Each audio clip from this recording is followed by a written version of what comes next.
Magandang umaga po sa ating lahat. Weather update po muna tayo ngayong araw ng Lunes, April 8, 2024.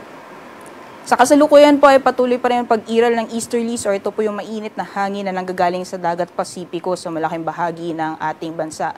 Kung makikita po natin sa satellite image, although may mga kaulapan po tayong namamataan, most likely hindi po tatagal or hindi po maghapon yung mga pag-ulan na mararanasan. Partikular po dyan sa areas ng Visayas, Mindanao, pati na rin sa Palawan.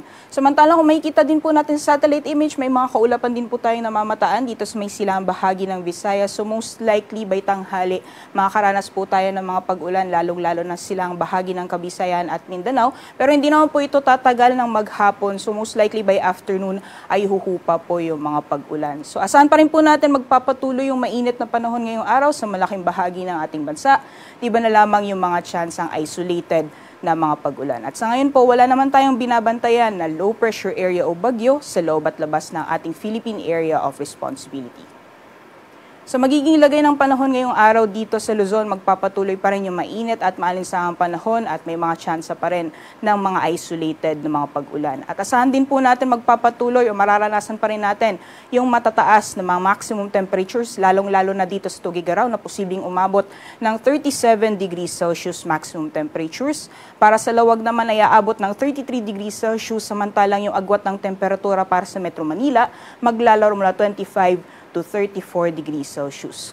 Maximum temperatures naman para sa Tagaytay at Legazpi City aabot ng 32 degrees Celsius at yung agwat naman ng temperatura para sa Baguio maglalaro mula 17 to 26 degrees Celsius.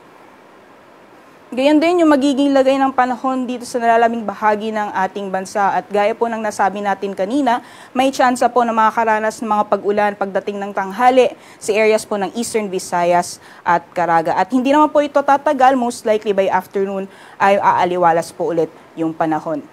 Asahan din po natin magpapatuloy yung matataas ng mga maximum temperatures na aabot ng 34 degrees Celsius para sa Kalayaan Islands, Puerto Princesa at Zamboanga. Samantalang 32 degrees Celsius maximum temperatures naman inaasahan natin para sa mga piling syudad dito sa Visayas, pati na rin sa Cagayan de Oro. Dito naman sa Metro Davao, agwat po ng temperatura inaasahan maglalaro mula 24 to 33 degrees Celsius.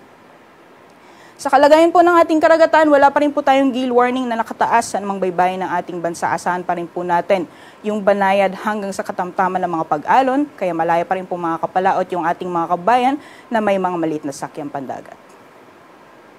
At para po sa magiging lagay ng panahon sa buong bansa, hanggang sa darating na Huwebes ay patuloy pa rin po yung mainit at malinsangang panahon na may mga tsansang isolated mga pagulan dahil wala naman po tayong inaasahan na weather system na posibleng magdulot na maghapon ng mga pag-ulan sa mga susunod na araw sa anumang bahagi ng ating kapuluan.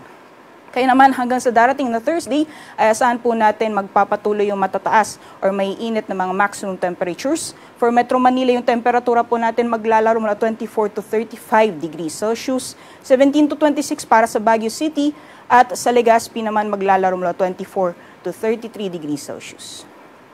Ganyan din sa mga temperatura sa mga piling syudad dito sa Visayas, for Metro Cebu maglalaro mula 25 to 32 degrees Celsius, 27 to 33 para sa Iloilo at maglalaro naman mula 25 to 33 degrees Celsius para sa Tacloban.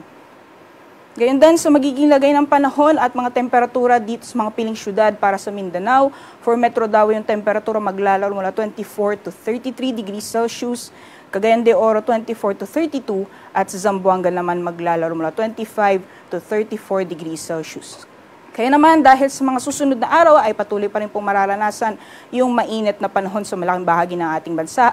Patuloy po natin pinapaalalahanan ang ating mga kabayan na kung maaari, iwasan po natin or bawasan po natin yung mga outdoor activities at kung hindi maiiwasan ay magdala po tayo ng payong at uminom po tayo ng tubig. Ngayong umaga, ang haring araw ay sisikat ng 5:47 a.m. at lulubog mamayang 6:09 p.m.